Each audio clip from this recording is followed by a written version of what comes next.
हिंदू धर्म से संबंधित मंत्र, भजन, अध्यात्म, ज्योतिष व ध्यान आदि की जानकारी के लिए हमारे इस चैनल को सब्सक्राइब करें।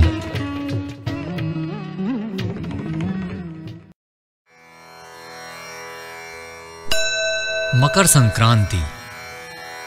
इस दिन की मान्यता है कि भगवान सूर्य की आराधना होती है।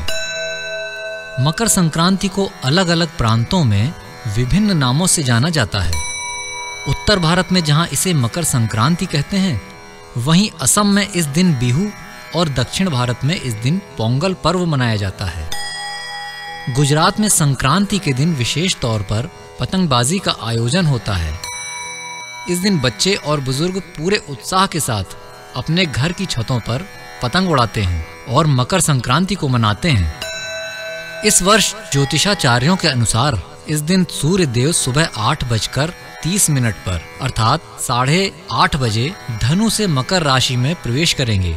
इसी के साथ मकर संक्रांति का प्रारंभ हो जाएगा। दिन भर में यदि पुण्य काल की बात करें तो वो करीब सायंकाल 5:46 तक रहेगा। हालांकि महापुण्य काल सुबह सवेरे ही रहेगा। माना जाता है कि पुण्य काल में स्नान दान करने से अक्षय फल की प्राप्ति होती है। इस दिन सूर्य देव भगवान उत्तरायण होते हैं। मान्यता है कि इस दिन से देवताओं के दिन प्रारंभ हो जाते हैं। साथ ही घरों में मांगलिक कार्य भी संपन्न होने लगते हैं।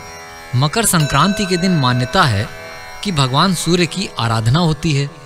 सूर्य देव को जल, लाल फूल, लाल वस्त्र, गेहूं, उड़द, अक्षत, सुपारी और दक्षिणा अर्पित की जाती है। पूजा के उपरांत लोग अपनी इच्छा से दान दक्षिणा करते हैं। साथ ही इस दिन खिचड़ी का दान भी विशेष महत्व रखता है। मकर संक्रांति पर देवलोक में भी दिन आरंभ होता है, इसलिए इसे देवायन भी कहा जाता है। माना जाता है कि इस दिन देवलोक के दरवाजे खुल जाते हैं।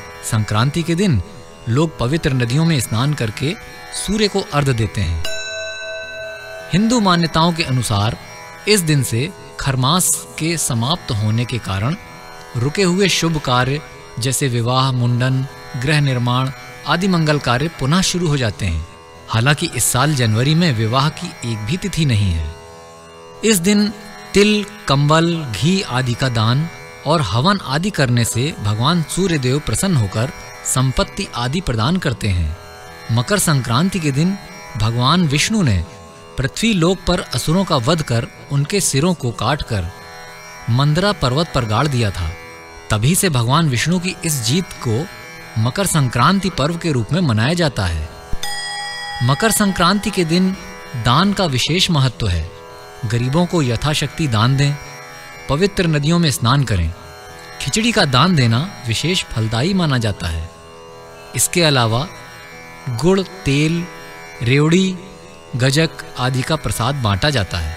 ऐसी मान्यता है कि इस दिन लाखों श्रद्धालु गंगा और पावन नदियों में स्नान कर दान करते हैं। मकर संक्रांति के दिन भगवान विष्णु ने असुरों का वध किया था। इस बार मकर संक्रांति पर मकर राशि में कई महत्वपूर्ण ग्रह एक साथ गोचर होंगे। इस दिन सूर्य, शनि, गुरु, बुध और चंद्रमा मकर राशि में रहेंगे, जो कि एक शुभ योग का निर्माण करते हैं। इस बार गुरुवार ग्रहों के राजा सूर्य सुबह 8:08 पर शनि की राशि मकर में प्रवेश करेंगे। इसी के साथ परम पावन उत्तरायण भी प्रारंभ हो जाएगा। यहाँ यह ध्यान रखना है कि संक्रांति पुण्य काल 14 जनवरी के सूर्योदय से ही शुरू होगा और दोपहर 2:30 बजे तक रहेगा। इस त्योहार के गुरुवार के दिन होने से मानव समाज में आरोग्यता और राजाओं में परस्पर प्रेम की वृद्धि होती है। साथ ही अन्न की उपज अधिक होती है, जिससे समृद्धि आती है। मकर संक्रांति पर तिल और गुड़ से बने लड्डू और अन्य मीठे पकवान बनाने की परंपरा है। यह भी कहा जाता है कि इस समय मौसम में काफी सर्दी होती है, तो तिल और गुड़ से बने लड्डू खाने से स्वास्थ्य ठीक रहता है। भीष्म पितामह ने भी अपने इच्छा मृत्यु के वरदान के कारण उन्होंने अपने प्राणों को सूर्य के उत्तरायण में आने के पश्चात ही त्याग दिया था। तो आइए आज हम पूरे हर्षोल्लास के साथ मकर संक्रांति के इस पावन पर्व को मनाएं।